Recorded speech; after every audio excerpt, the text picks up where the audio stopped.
De wichtigste volleybalbeker is weerom in Snits. De vrouwen van VC Snits binnen na 23 jaar weer kampioen van Nederland. Toch in de finale Eurospet uit Almelo met 3-1 te verslaan. Feest dus in de Sneker Sporthal. Maar de officiële huldiging volgt takkensteun met alle clubkampioenen Mayenhoor. Snits moest op de derde matchpoint wachten voordat eindelijk de handen op elkaar komen. Carlijn Jansen serveert. Ja! Ja! Snits is landskampioen!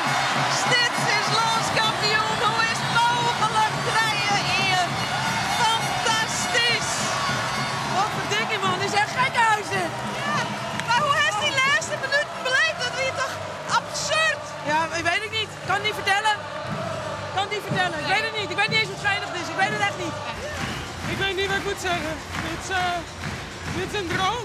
Mooi. Dit is een volleybaldroom. Ja, hoe ik kan mooi het is niet het? geloven. Hier in eigen huis. Ja.